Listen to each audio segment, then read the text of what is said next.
Whereas in a broken community, when the leader is not be visible or there anymore, we have the effect as people are always looking for leaders. So, for example, the inbound takes the insider as a leader, the insider the boundary, of course, and the boundary, as I explained, the outbound, as he was at least an existing or a previous leader before, when he was still okay with the ideals of a company. Okay, so basically, as the outbound is stepping towards, stepping out the community, this can of course drive the whole community towards stepping out. So if an outbound as a previous leader, but still a person with many with a lot of influence, again, is not happy with the direction the community is taking anymore, he or she can create something like a tribe in a tribe, with all the negative effects it may have on the company, but definitely on the community. Right. Okay. So, as we were talking about the main principles, so the community members are connected to one another, and I was mentioning the role of the leader already. Fourth important factor is that the community is connected to an idea, and of course also by an idea. So talking a little bit about the idea, and I would go as far as saying the leader or the community has not only an idea but an ideal. So, and here comes again the factor of exposure. So what I say first thing is, don't fake it. So don't fake the idea.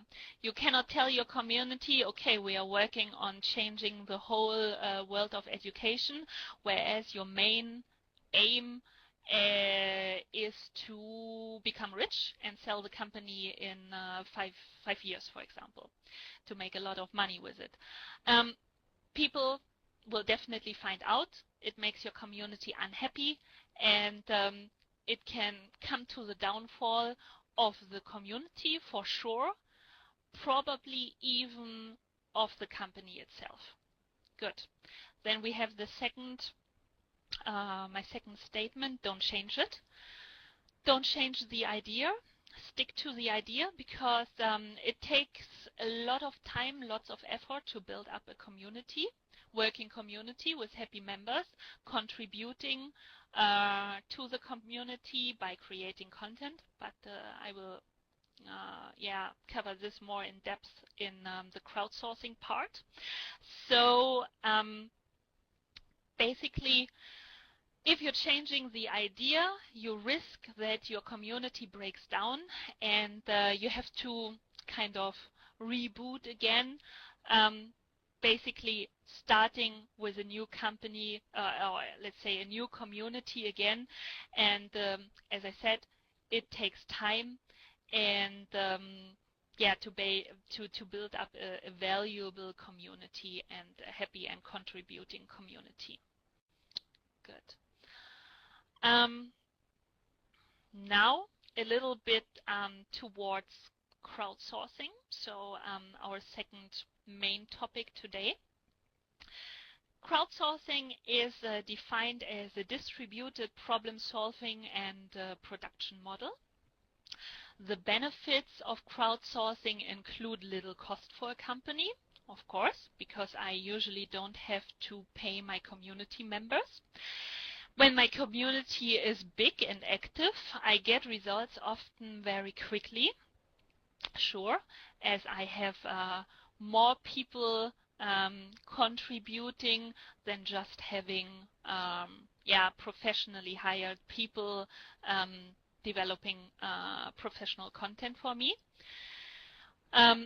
Next point goes along with the first. The payment is often omitted as the community often accepts other rewards, incentives than being paid with money. So you can make them happy with responsibility and things like that. You have a wider range of talent than in a limited group of managers or content developers. All right. First-hand insight on customer desires, as your community is, of course, not only providing you with content as a company, but they are also your customers at the same time. And this, having a happy community going along with the ideas of a company, makes brand building and is building a kinship with the company. So basically a strong bond with the company and its leader. All right. Good. So going once again back to my scheme of the life cycle of communities, and the two positions or members that are contributing the most to content or crowdsourcing are, of course, the insider and the boundary. Usually the insider is the most active one providing content, whereas the boundary is most likely a little bit less active creating content, but basically guiding the group of insiders. And the better or the bigger your community is and the more active they are, you basically need a huge amount of insiders regularly creating content and also a certain group of boundaries, so supervising the content.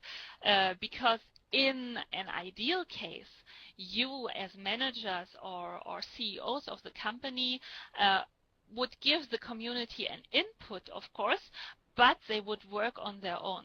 So not that you had to supervise them all the time. That would be done by the sub-leaders or the boundaries. And then, depending on how big and of course how active your community is, they would come up with a result themselves, and basically you just then had to accept or modify the product they come up with. All right, so almost at the end. What I see, with some exceptions of course, but today's crowdsourcing in education is always not always, but often asking for translation services, which I would like to criticize that there is no creativity implied. So you're basically not using the whole potential of your community. Whereas when we compare that to a working, typically crowdsourced content like Wikipedia, the creative part has a very high amount in this.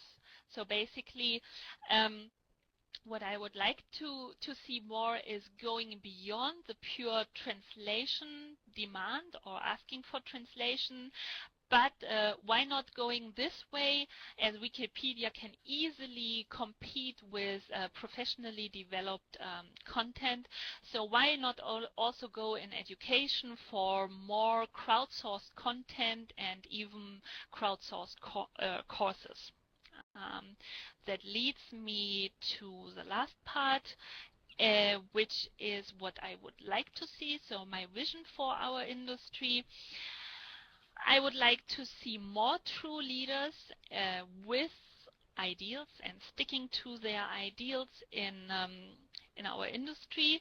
Therefore, active communities connected by the leaders and their ideals, and also more content than nowadays made with the community, made by the community, and in the end also made for the community.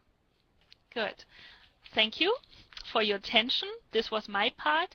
Now I'm happy to introduce Jason West of Languages Out There, giving us his opinion on our topics today. Good.